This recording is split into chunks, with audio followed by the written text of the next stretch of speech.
नमस्कार दर्शकों, मैं हूं नाविका कुमार और आप देख रहे हैं सवाल पब्लिक का शो। देश के मुसलमान संविधान से चलेंगे या शरिया से चलेंगे? 38 साल बाद इस बहस को एक बार फिर नई जिंदगी मिली है। सीआरपीसी के सेक्शन 125 को सेक्युलर लॉ यानी मुस्लिम महिलाओं के लिए भी एप्लीकेबल बताने के सुप्रीम कोर्ट के फैसले ने राजीव गांधी के सरकार के दौरान शाह बानो मामले की याद दिला दी। 1985 में सुप्रीम कोर्ट ने उस वक्त तलाकशुदा शाह बानो को सीआरपीसी के सेक्शन 125 के तहत शौहर से गुजारा भत्ता पाने का अधिकार दिया था, लेकिन एआईएमपीएलबी जैसे मुस्लिम संगठनों के दबाव में 1986 में राजीव गांधी सरकार मुस्लिम महिलाओं के लिए अलग कानून लेकर आई थी, जिसमें शरीयत के मुताबिक इद्दत पीरियड यानी सिर्फ 3 महीने तक महिलाओं को गुजारा भत्ता मिलने का प्रावधान हुआ। लेकिन 10 जुलाई को इसी साल तेलंगाना हाई कोर्ट के फैसले को सुप्रीम कोर्ट ने बरकरार रखा और मुस्लिम महिलाओं को यह अधिकार दे दिया कि सीआरपीसी के सेक्शन 125 यानी 125 के तहत हक पाने से उन्हें रोका नहीं जा सकता। ये मुस्लिम महिलाओं के ऊपर है कि वो 1986 के कानून का सहारा ले या सीआरपीसी सेक्शन 125 के तहत हक मांगे। शरीयत के नाम पर एआईएमपीएलबी का विरोध शाह बानो के समय भी था और आज भी वही विरोध शामिल है। राजीव सरकार को झुका लिया था, लेकिन मोदी सरकार का ये दौर दूसरा है। प्रधानमंत्री मोदी की राजनीतिक लाइन भी यही है कि तुष्टीकरण किसी का नहीं, संतुष्टीकरण सभी का। ऐसे में एआईएमपीएलबी और दूसरे मुस्लिम संगठन क्या करेंगे? सरकार का रिस्पॉन्स क्या होगा? क्या ये मामला हिंदू मुस्लिम राजनीति में तो नहीं फंसेगा?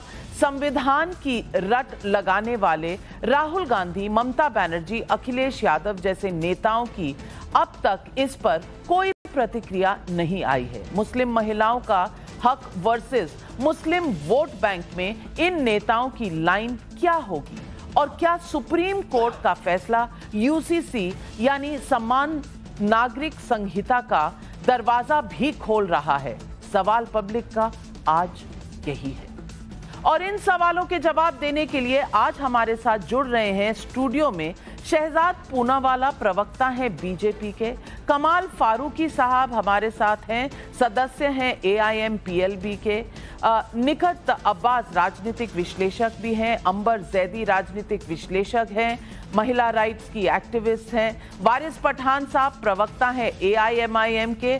और वारिस साहब, स्वागत है आपका नई दिल्ली में भी, नोएडा में भी और हमारे स्टूडियो में भी। और आज आप कितना विरोध करेंगे देखने के लिए बहुत सी महिलाएं बैठी हैं और ये महिलाएं जो हमारे साथ बैठी हैं वो जब आपसे सवाल पूछेंगी और पब्लिक भी पूछेगी तो आपको पता चलेगा कि खाली वोट बैंक की राजनीति नहीं चला करती। हमारे साथ मौलाना साजिद रशीदी भी हैं यहाँ पर, इस्लामिक स्कॉलर। अजय वर्मा जी नेता है कांग्रेस पार्टी के, हमारे साथ जुड़े हैं। सबसे पहले तो मैं आपसे कमाल फारूकी भाई पूछूंगी, दिक्कत क्या है?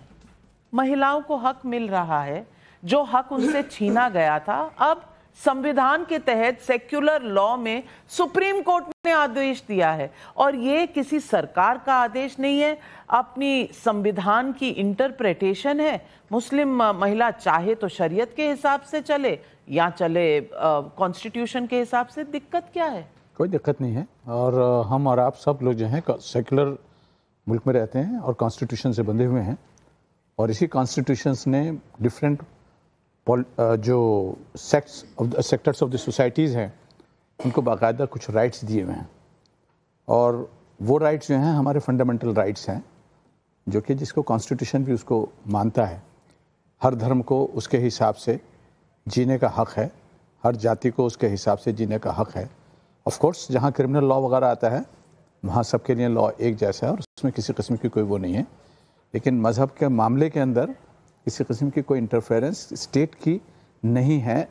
Court, of course court is the ultimate authority, and everybody has to follow it, लेकिन उससे उसको ऑब्जेक्ट करना और उसके ऊपर हमको अपना एक पॉइंट ऑफ व्यू रखना, वो भी हमारा एक fundamental right. Point of view रखना, तो इसमें कौन सा फंडामेंटल राइट आपका फ्लाउट हो रहा है? हो रहा है कि हमको हर मजहब के मानने वालों को उसके मजहब के हिसाब से जीने का, इस मेरे खूबसूरत मुल्क में जीने की आज़ादी है। नहीं तो मजहब किसी का हक मारने से ही आगे बढ़ता है, तो महिलाओं का हक अगर उन्हें मिले तो क्या दिक्कत क्या है? नहीं, मुझसे क्या, ये आपकी सोच ऐसी होगी कि मुझसे ख़वातीन का हक मारा जाता है इस्लाम के अंदर, जबकि इस्लाम जो है, नहीं मैं सिर्फ इसकी बात कर रही हूं, मैं इसी की बात कर रहा हूं, इस्लाम की बात नहीं। आप इस वक्त तो इस्लाम की बात कर रहे हैं, और किसकी बात कर रहे हैं? मैं बात कर रही हूं इस्लाम की बात कर रहे हैं, तो इस्लाम पर ही रहिए। जो गुजारा भत्ता मिलता है, मेंटेनेंस जो मिलती है, हमारी डिबेट उसके मेंटेनेंस जो है, देखिए मेंटेनेंस एक एग्रीमेंट के तहत होता है, कॉन्ट्रैक्ट है। शादी जो है वो एक कॉन्ट्रैक्ट है, और उस कॉन्ट्रैक्ट के अंदर मसले के हर आदमी को इख्तियार है कि उस वक्त कॉन्ट्रैक्ट के टाइम के ऊपर अपनी कुछ कंडीशंस रख सकता है। इस्लाम के अंदर जो काजी जब निकाह पढ़ाता है तो बाकायदा उसके अंदर वो जो उसका निकाह नामा होता है, उस निकाह नामे को दोनों को बतलाया जाता है, पढ़ के बताया जाता है, और उसमें बाकायदा पब्लिक के सामने बतलाया जाता है, और उसको लड़की को और लड़के को। शादी एक रिश्ता नहीं है, सिर्फ एक कॉन्ट्रैक्ट है शहजाद पूनावाला। सिर्फ एक कॉन्ट्रैक्ट नहीं है मैडम, ये रिश्ता और कॉन्ट्रैक्ट दोनों को एक साथ मिलाकर है। और कॉन्ट्रैक्ट, आपने पहले कहा कि कॉन्ट्रैक्ट है। कॉन्ट्रैक्ट तो हर मैं एक महिला हूं, जिस भी धर्म से आती हूं, मैं समझती थी कि शादी एक रिश्ता है। आप रिश्ता बनाते हैं, आप एक घर बनाते हैं, आप उसमें बच्चे लाते हैं। रिश्ता और कॉन्ट्रैक्ट में फर्क होता है? नहीं, कोई फर्क नहीं होता। रिश्ता, कॉन्ट्रैक्ट भी रिश्ता ही होता है। कॉन्ट्रैक्ट में कोई ऐसी चीज नहीं होती कि जिसमें रिश्ता नहीं होता। आपने तो इमोशन नाम का शब्द ही डिक्शनरी से निकाल दिया। की नाम बहुत बात रही, यहाँ बात हो रही है कॉन्ट्रैक्ट की, और कॉन्ट्रैक्ट की बात कीजिए आप लीगैलिटी के अंदर। लीगैलिटी का मतलब यह है कि एक औरत और मर्द के दरमियान में एक कॉन्ट्रैक्ट होता है, जिसको हम निकाह कहते हैं। निकाह नामे के अंदर कुछ कंडीशंस होती हैं, उन कंडीशंस को मुझे एक्सेप्ट किया जा सकता है, रिजेक्ट किया जा सकता है। That's an open secret to everybody. अब उस निकाह नामे के अंदर जो चीज़ बतलाई गई कि हम ये चीज़ों का प्रावधान करेंगे, ऐसा ऐसा हम करेंगे, ये करेंगे, उनका अगर उनका उल्लंघन हो रहा है तो डेफिनेटली वो कॉन्ट्रैक्ट जो है उसमें एक ऑब्जेक्शन होता है, और अगर उसका उल्लंघन नहीं हो रहा है तो कॉन्ट्रैक्ट मानना चाहिए। शहजाद पूनावाला, देखिए, वेदर आप शादी को कॉन्ट्रैक्ट की तरह देखते हैं या उसको रिश्ते की तरह देखते हैं, महिलाएं वस्तु नहीं। सबसे पहले इस बात की गांठ बांध लीजिए। जो साहब बोल रहे हैं, इनके स्टैंड से मुझे हैरानी नहीं होती, क्योंकि AIMPLB का स्टेटेड स्टैंड है कि महिलाओं को मर्दों से कम अक्ल होती है। अब मैं इस स्टैंड के खिलाफ हूँ, ये इसको सपोर्ट करते हैं। ये वैसे मैं देखिए, मैं फारूकी जी, मैंने आपके बीच में फारूकी जी, मैंने, अरे मेरी बात तो हो जाए, इतनी ऐसा इशू था। मैंने अभी तक ऐसी कोई बात नहीं, चलिए वो कह रहे उन्होंने ऐसी कोई बात नहीं की है की बात। एक सेकंड प्लीज, मैं इस प्रकार की नहीं शहजाद जी, एक मिनट, मैंने आपका बोला ही नहीं भाई। नहीं, आप मुझसे कह रहे हैं ना। नहीं, पर उनका कहना है कि महिलाओं, अरे मैं सब्सटेंशिएट कर रहा हूँ। अच्छा ठीक है, सब्सटेंशिएट कर रहा हूँ। अच्छा आपने नहीं कहा, आप सब्सटेंशिएट, मैंने कहा। ओके, यस, क्या तरीका है ये? मतलब इतनी मैं आपको बता रहा हूँ। आप I will not sit like this. I'm sorry. Farooqui ji, No sir, no ma'am. Farooqui जी, नहीं आप बैठिए ऐसे नहीं। शहजाद पूनावाला, कुछ बोला ही नहीं है। नाविका जी, आप डिबेट चला लीजिए, मैं भी उठ जाता हूँ। मैंने नहीं ऐसी नहीं प्लीज, मैं भी आप लोग आए। कम फारूकी जी, मैं भी किसी की बात सुनने नहीं आया हूँ। मेरे फारूकी जी बैठे ना, इतनी नहीं, वो तो सब जानते। एक मिनट, रशीदी साहब, आप मुझे हैंडल करने दीजिए। शहजाद पूनावाला जी, चलिए, कम अकल किसी महिला की नहीं होती, ये सब जानते हैं, और कौन ऐसा कह रहा है मुझे नहीं पता, लेकिन मुद्दे पर आते हैं। मैं अपनी बात अपने तरीके से रख सकता हूं कि मैं बुली होऊंगा यहाँ पे लोगों से। नहीं, आप बुली मत होइए, पर मैं अपनी बात सही तरीके से रखेंगे तो अच्छा है। मैं किसी से बुली नहीं होने वाला हूँ। शहजाद पूनावाला जी, मैं सवाल ये पूछना चाहती हूँ कि हक नहीं मारा जा रहा, अगर ये दलील दी जाए तो आप इस पूरे मुद्दे को कैसे देखते हैं? मुझे तो लगता है कि आज जो लोग जय संविधान, जय भीम, जय मीम इस प्रकार के नारे लगाते हैं, तो संविधान के तहत सुप्रीम कोर्ट ने यह फैसला दिया है, और सुप्रीम कोर्ट ने तय किया है कि मुस्लिम महिलाओं को एक ऑल्टरनेटिव अधिक विकल्प मिलेगा सेक्शन 125 सीआरपीसी का। ये जब कुछ वर्षों पहले किया गया था तो अगर संविधान के साथ होते और कट्टरपंथियों के सामने नतमस्तक नहीं होते तो ये विकल्प रहने देते। जिन महिलाओं को इसका इस्तेमाल करना है वो करती, जिनको नहीं करना है वो अपने कानून से चलती। परंतु देखिए यहाँ पर दोहरा मापदंड कैसा है। यहाँ पर जो लोग शरिया का पाठ पढ़ाते हैं, शरिया पर टीवी पे आना अलाउड है क्या? शरिया पर जिस प्रकार की यहाँ पर कुछ लोगों ने दाढ़ी रखी है, ये अलाउड है क्या? अपने लिए शरिया लागू नहीं करना है, दूसरों पे, महिलाओं पर शरिया लागू। शरिया के हिसाब से तो अगर चोरी करते पकड़े गए तो हाथ काटे जाते हैं। तो देश का क्रिमिनल कानून शरिया के हिसाब से क्यों ना हो?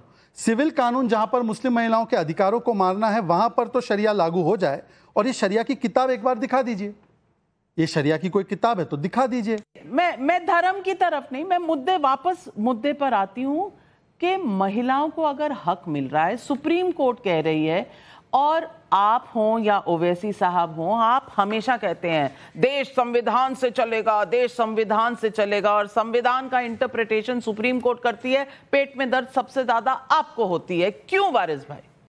देखिए, सबसे पहले तो आपका जो मिसकंसेप्शन और जो ये झूठ फैला जा रहा है ना कि हम महिलाओं के विरुद्ध है, मुस्लिम महिलाओं के, ये सबसे बड़ी गलत बात है।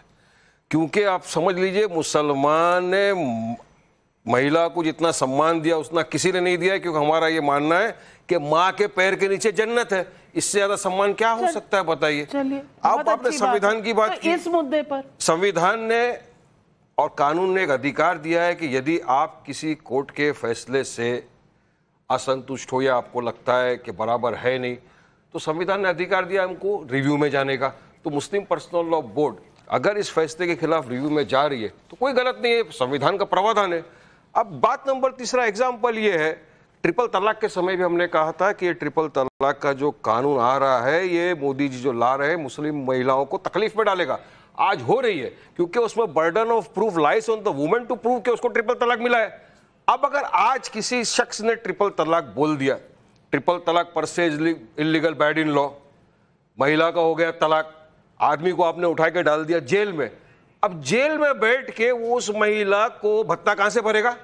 कौन भरेगा बताइए? चलिए, आपका चैनल देगा?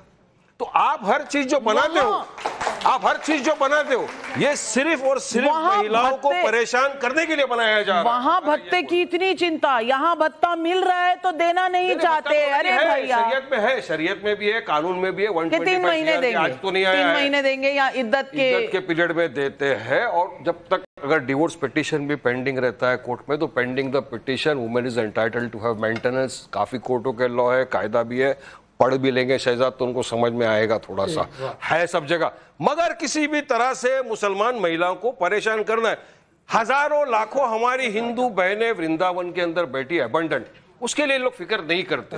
तो बीजेपी के प्रवक्ता शहजाद भैया बैठे, मेरे को बोलना निखत जी, नहीं, एक मिनट। अच्छा, आपका नाम लिया तो आप काउंटर करिए। हमारी बहनें वो भी, चलिए काउंटर करिए। मेरा नाम लिया है। देखिए, वैसे तो मेरे पास इन्होंने कहा कि महिलाओं का जो है सम्मान करते हैं मुसलमान तो करते ही हैं, ये इस्लाम और मुसलमान पे नहीं है। पर जो लोग मुसलमानों के नाम की ठेकेदारी करते हैं, अब 2 दिन पहले आपका स्टेटमेंट ये है महिलाओं के विषय, 2% की औरत है ये बीजेपी की, ये महिलाओं के बारे में बोलते हैं। नहीं, सुन लीजिए, अभी क्यों वारिस पठान जी बोल नहीं दीजिए। आपने मुझे पढ़ के लिखने आने के लिए कहा ना। अरे वारिस पठान जी, देखिए, आप देखा नाविका जी, जैसे मेरी बात आती है दबाव लग जाते हैं। नाविका जी बात बोल रहे हैं, आप काउंटर करिए। बताइए कि कौन से संदर्भ में इससे पहले इन्होंने एक डिबेट में, हिजाब के डिबेट में कहा था कि महिलाओं का हिजाब मोबाइल की कवर की तरह होता है। इन पे एनसीडब्ल्यू ने कार्रवाई की थी।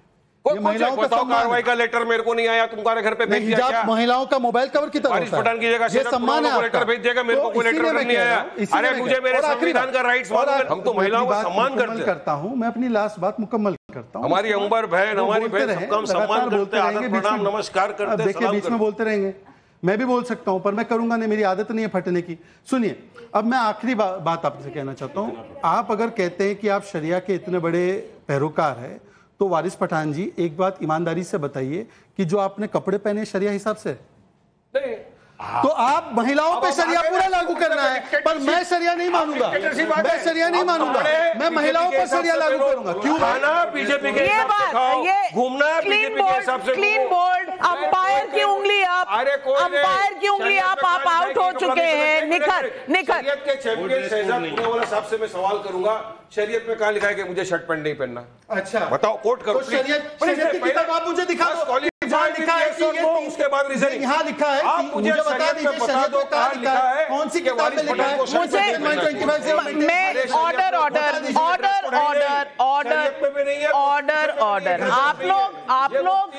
आप लोग महिलाओं को बोलने देना ही नहीं चाहते। मैं आप पर ये इल्जाम लगाऊंगी। तो हिजाब पहनने के लिए महिलाओं को क्यों बोलते हैं? चॉइस ये चॉइस संविधान ने दिया है। निखत मेरे 2-4 सवाल हैं। मैं पहले पूछना चाहती हूँ, माँ के संविधान ने इजाजत दिया है। नहीं, Waris Pathan is caught on the camera, he said कि बुर्खा पहनना, हिजाब पहनना वो चॉइस है, लेकिन कोर्ट ये कह रहा है, एक सेकंड वारिस भाई, एक सेकंड, लेकिन कोर्ट ये कह रहा है कि तुम गुजारा भत्ता लोगी या नहीं लोगी वो तुम्हारी चॉइस। उसमें शरिया आ गया, उसमें शरिया आ गया। अच्छा, एक सेकंड वारिस भाई, ऑलरेडी आपने मेरा नाम बोला तो मैं नहीं बोली, मेरी बात सुनो। अरे माय सिस्टर लिसन, मेरी बात सुनिए। अब मेरी बात नहीं, ऑलरेडी अलाउड है नाविका जी, मैं किसी के बीच में नहीं बोली तो लेडीज फर्स्ट बोलने तो दीजिए, उसकी चॉइस तो सुनने दीजिए। कड़वे सवालों के जरा मीठे जवाब देना। अब मुझे एक बात बताओ, यहाँ पर बात हो रही थी हक की, महिलाओं को हम हक देते हैं। हक कहाँ का हमारा? आपने एक आम बच्ची जो हिंदुस्तान में रहती है, पढ़ती है, लिखती है, खाती है, पीती है, सोती है, 18 साल की शादी उसकी होती है, लेकिन मुसलमानों में आपने हक मारा 3 साल का, 15 साल की छोटी सी बच्ची। क्यों? क्योंकि प्यूबर्टी एज आ गई। छोड़ो, एक आम बच्ची, सुनिए, अरे वारिस भाई सवाल तो नहीं होता है, सवाल तो सुनिए, अभी बोलने दीजिए। मेरे पास डेटा है, हिमंता जी ने कहा है कि वो असम में लॉ लेकर आ रहे हैं जो सवाल सुनो मेरा। हिंदुओं में हो रहा है नहीं, वारिस भाई,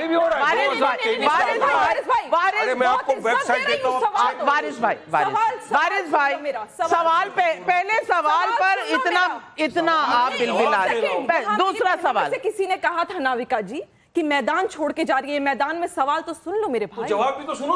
अरे सवाल पहले पूरे जवाब सुनने की सवाल पूरे तो होने दो। वारिस भाई, मैं आपको जवाब का पूरा समय दूंगी। सवाल नंबर 1 आपसे पूछा, सवाल नंबर 2। यहाँ पर किसी, ऐसा नहीं कि मेरी बहनों को नहीं पता, पूरे मुसलमान कौम जानती है, पिता की संपत्ति में भाई से आधी संपत्ति मिलेगी, जहां मेरी हिंदू बहनों को आधा अधिकार मिलता है, वहां आपने मेरा हक मारा, आपने मेरा हक मारा। एक सेकंड क्यों ऐसा? तीसरा सवाल पता चलेगा। सुनो, तीसरा सवाल वारिस भाई, तीसरा भी सुन लीजिए। सवाल एक हिंदू महिला को अगर बच्चा नहीं होता, वो बच्चा गोद ले सकती है, मां बन सकती है, पर मुसलमान औरत अगर वो बच्चा नहीं पैदा कर सकती क्योंकि कुदरत ने उसके ऊपर वो नेमत नहीं दी, तो आप उसे बच्चा तक गोद नहीं लेने देते। शर्मानी चाहिए, शर्मानी चाहिए। गुजारा भत्ता। चलिए, अब जवाब। मोहम्मद सल्लल्लाहु अलैहि वसल्लम ने बच्चा गोद लिया। अच्छा, अब सवाल वारिस भाई, नहीं, रशीदी, अरे देखिए, आप एक करके बोलिए। रशीदी साहब 1 मिनट। नहीं, वारिस भाई, शरीयत के तीनों बातों का जवाब दे रहा हूँ इनका। शरीयत के एक्सपर्ट है मौलाना। चलिए, तीनों बातों का एक्सपर्ट, ठीक है। जवाब। अरे सुनिए, हाथ कटवा दे जो चोरी करते हैं। सऊदी में नहीं रहते, अपन इंडिया में रहते हैं। अच्छा, इंडिया में से चलेगा। हम हिंदुस्तानी हैं, भारतीय मुसलमान हैं, भारत की बात करेंगे। बताओ शहीद रशीदी। अच्छा, रशीदी साहब, मैं 1 मिनट। निखत जी मैं कहता हूँ यहाँ शरीयत लागू करवा दीजिए, आपका भी हाथ कटेगा। करा दीजिए लागू, कराइए लागू। वो तो आप कह रहे हैं, आपका भी हाथ कटेगा। वो तो आप कह रहे हैं, और आप पर भी जिना की हद लागू होगी, आप पर सारी चीजें लागू होंगी अगर शरीयत होगा तो। पर आपको, लेकिन यहाँ नहीं, 1 मिनट, आपका पहला जवाब, आप निखत, मिनट, आपका नहीं रशीदी जी, एक सेकंड, नहीं नाविका जी, ये पर्सनल में नहीं हुआ, पर्सनल में नहीं हुआ। आप उसे डरा धमका रहे हैं। नहीं, आपने कहा आपको एक ही चीज कहना है महिला को कि आपके हाथ कटेंगे। आपने नहीं, क्यों तालियां बजाओ, क्यों डरा रहे हैं अपने मन से? आप क्या कह रही? एक मिनट, आप क्या कह रही हैं? माइक पकड़ाया जाए, माइक पकड़ाया जाए। नहीं, एक मिनट नहीं। आज देखिए, आज मैं आपकी बहन बोल रही है आपके लिए। हेलो मेरी बहन कुछ कहना चाह रही है। मेरी बहन, आपने कहा उसके हाथ कटेंगे, आपने कहा उसके, आपके क्यों नहीं कटेंगे? आप तो बोलो मेरे नहीं, उसमें मैं भी हूँ कैसे? आप माफी, एक मिनट, मैं बात चोरी करेगा, उसका हाथ कटेगा।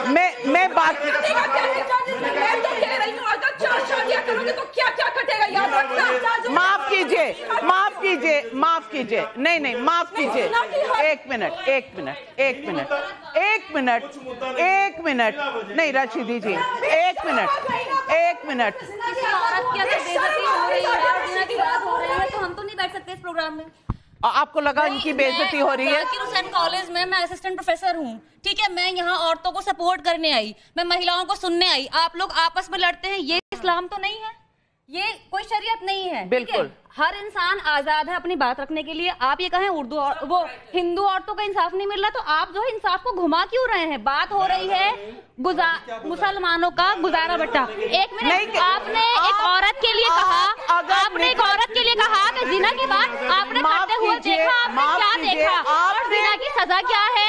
संसार कर देना। नहीं, आप एक औरत की बात करेंगे, आपको ये राइट नहीं है, ठीक है। कहीं हमारा मजहब ये नहीं कहता आप बिना देखे किसी को कहते हैं कि आपने जिना किया है। आपको माफी मांगनी चाहिए, आपको माफी मांगनी चाहिए।